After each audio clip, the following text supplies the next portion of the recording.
Hello everyone, welcome back to this channel. As you all guys know, I started this channel with the aim to make our exams easier so you all guys can score your best. Today, in this video, we will discuss one of the most important and repeated question of MPS 002 International Relations. Let's start. Our question is: describe the emergence of China as the superpower in world politics. Or the question can be: describe the emergence of China as an economic power in world Cold War in international relations. Now let's see what the answer is. हमेशा की जैसे answer की starting introduction के साथ करेंगे. Introduction के बाद में हम चाइना की military capability, then economic strength and at last हम स्टेबिलिटी बताएंगे और फिर लास्ट को कंक्लूड कर देंगे. सबसे पहले तो आप ये समझ लीजिए कि अगर किसी भी कंट्री को सुपर पावर बनना है तो उसके पास परफेक्ट मिलिट्री कैपेबिलिटीज़ होनी चाहिए, उसकी अच्छी खासी इकोनॉमिक स्ट्रेंथ, इकोनॉमिक डोमिनेंस होना चाहिए ग्लोबल वर्ल्ड के अंदर, और उसके अंदर इंटरनली पॉलिटिकल स्टेबिलिटी होनी चाहिए. ऐसे ना हो कि अंदर ही सिविल वॉर्स चल रहे हों या फिर प्रोटेस्ट चल रहे हों, तो ऐसा नहीं होना चाहिए. Okay, now let's start with introduction हमने नेपोलियन की एक फेमस स्टेटमेंट के साथ स्टार्ट किया है, जहाँ पे नेपोलियन चाइना के बारे में बताते हैं. It is a sleeping giant, let it sleep, for if it's wake it will shake the world. Now we don't know कि नेपोलियन का प्रेडिक्शन सच हुआ है या फिर नहीं, बट एक चीज़ श्योर है कि आज की ग्लोबल वर्ल्ड में हम चाइना की प्रेजेंस को फील कर सकते हैं.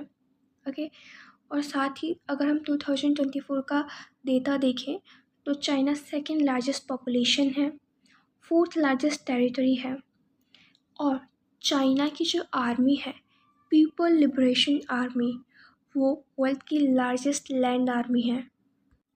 इसी के साथ चाइना एक मेजर इकोनॉमिक पावर भी है. चाइना का इकोनॉमिक डोमिनेंस हमें ऑल ओवर द वर्ल्ड देखने को मिलता है.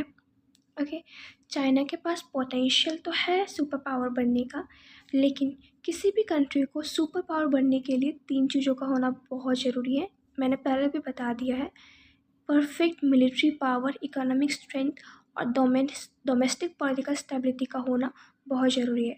तो अब हम अपने आंसर में आगे इन तीनों चीज़ों को देखेंगे. अब हम चाइनीज़ मिलिट्री कैपेबिलिटी को देखते हैं. चाइना की जो आर्मी है, पीपल लिबरेशन आर्मी, ये 1927 में फॉर्म हुई थी, और इसके जो फाउंडर थे वो थे Zhu De and Mao Zedong. अपनी इनिशियल स्टेज में ये army the 8th route army and the new 4th army के नाम से भी जानी जाती थी. इसके साथ साथ द रेड आर्मी के नाम से भी जानी जाती थी. लेकिन 1937 में जब जापान ने चाइना पर अटैक किया था, तब इसका नाम बदल के पीपल लिबरेशन आर्मी कर दिया गया था. 2025 के सेंसस के अकॉर्डिंग जो PLA है वो वर्ल्ड की लार्जेस्ट लैंड आर्मी है विद 2,35,000 एक्टिव पर्सनल्स. अब ये जो स्लाइड है वो थोड़ी सी लाइट होगी है, so please don't mind this. आगे चलते हैं.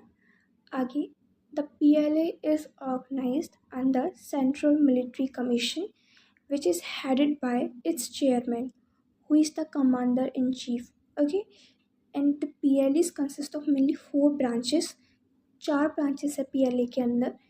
The first one is PLA Ground or Land Forces, then the PLA Army Plan, the PLA Air Force, and the last is strategic missile force और the rocket force.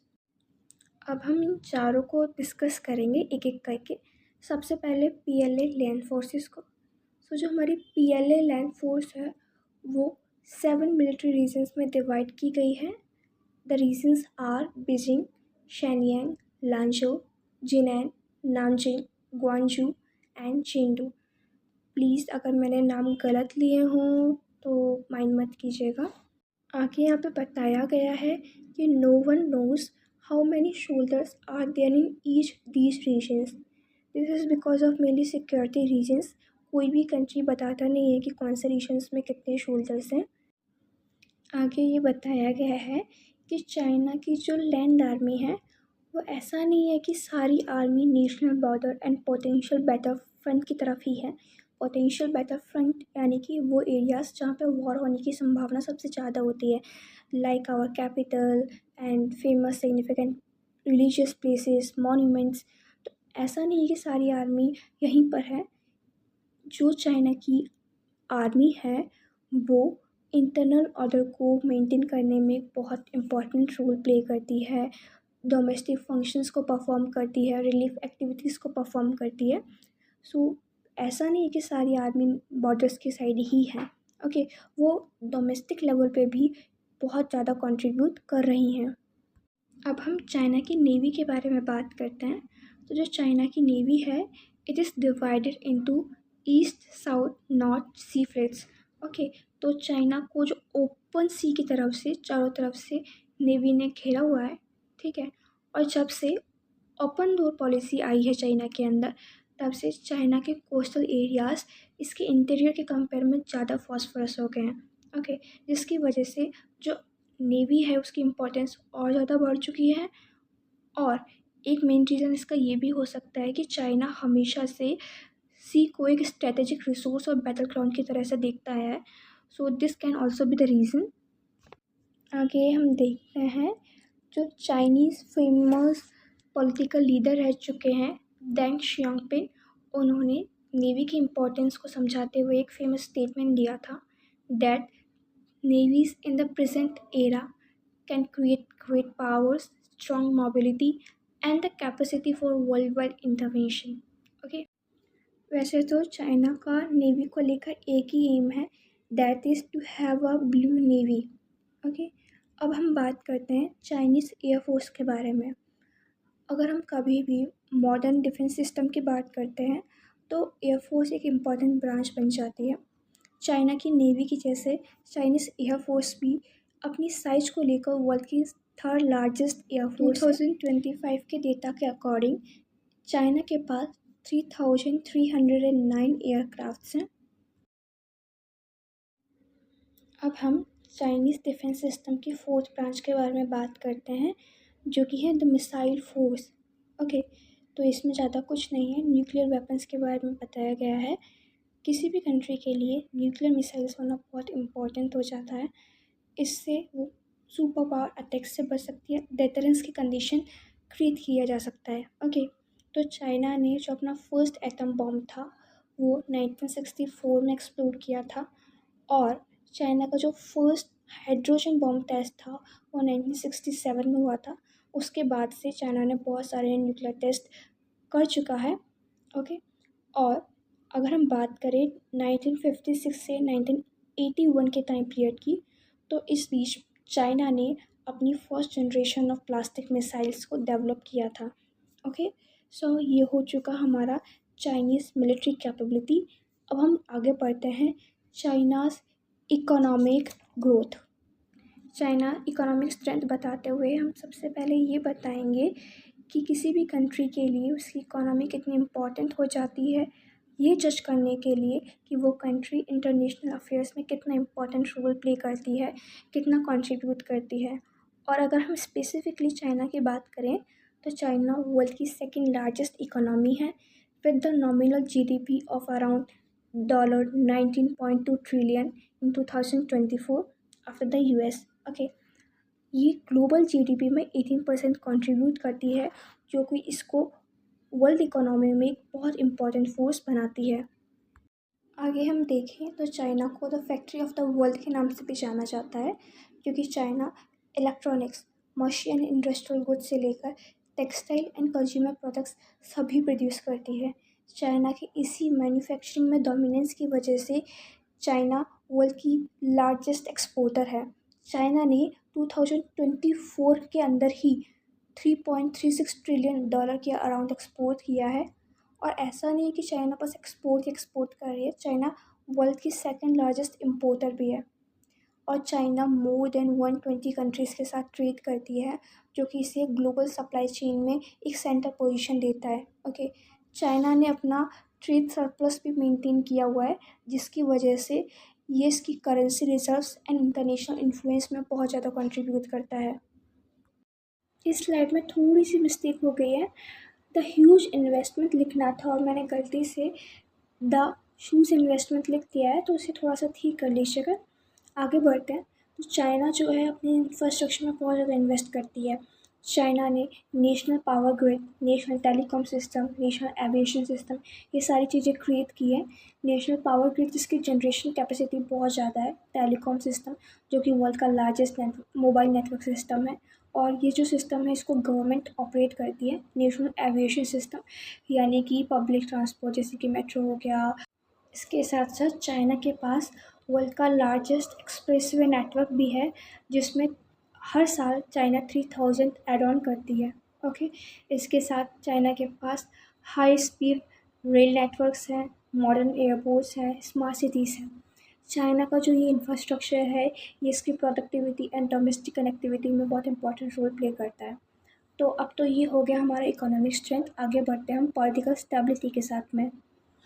अब आपका जो ये topic है the stability in China, मैंने इसमें लिखा ज़्यादा नहीं है, लेकिन मैं आप लोगों को एक्सप्लेन कर देती हूँ। ओके, सो होता ये है, जो स्कॉलर्स होते हैं वो बहुत सारे क्वेश्चंस करते हैं, जैसे कि क्या चाइना रैपिड ग्रोथ के साथ अपनी स्टेबिलिटी को मेंटेन करके रख पाएगी।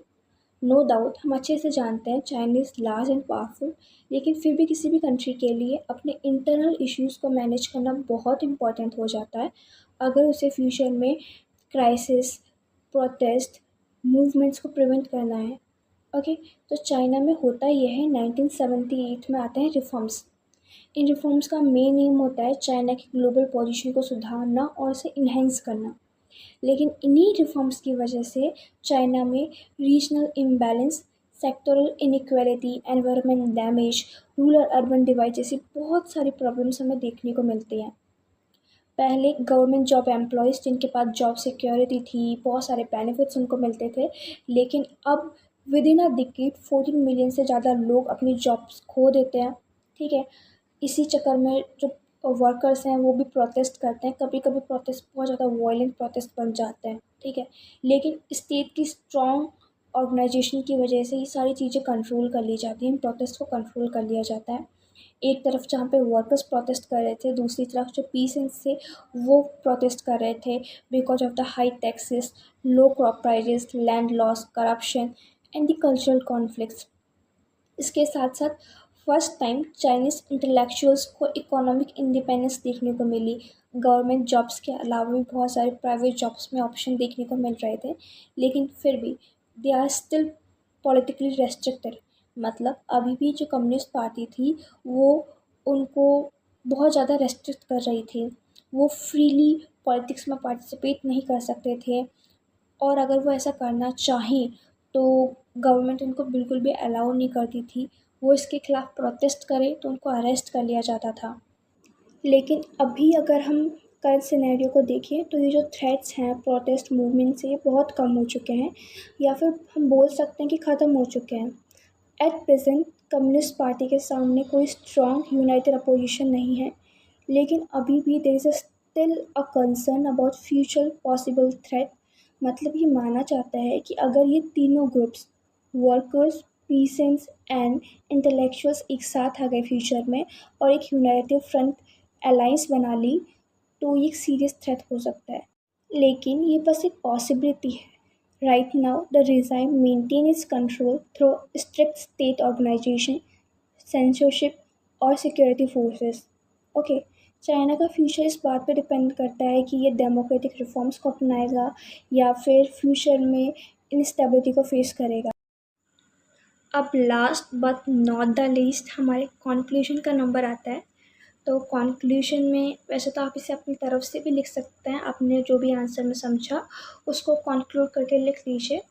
और मैंने तो इतना लिखा है कि चाइना के पास पोटेंशियल है कि वो वर्ल्ड ऑर्डर को रिशेप कर सकता है, यूनिपोलर वर्ल्ड को मल्टीपोलर वर्ल्ड बना सकता है। इसके साथ ही चाइना फ्यूचर में सुपर पावर बनेगा या फिर नहीं बनेगा, ये डिपेंड करता है इसकी इकोनॉमिक एंड मिलिट्री स्ट्रेंथ के साथ साथ इसकी डोमेस्टिक स्टेबिलिटी के ऊपर भी, कि चाइना अपने डोमेस्टिक चैलेंजेस को कैसे मैनेज करता है। ओके, चाइना कैसे ग्लोबल अलाइंसेस बनाता है और इंटरनेशनली एक रिस्पॉन्सिबल इमेज को प्रेजेंट करता है। तो इसी के साथ जो हमारी क्वेश्चन था वो कंप्लीट हो चुका है। Thank you so much video को कंप्लीट देखने के लिए। Hope you like it. अब हम नेक्स्ट वीडियो में किसी अनदर इम्पोर्टेंट क्वेश्चन के साथ मिलेंगे। तब तक बाय बाय।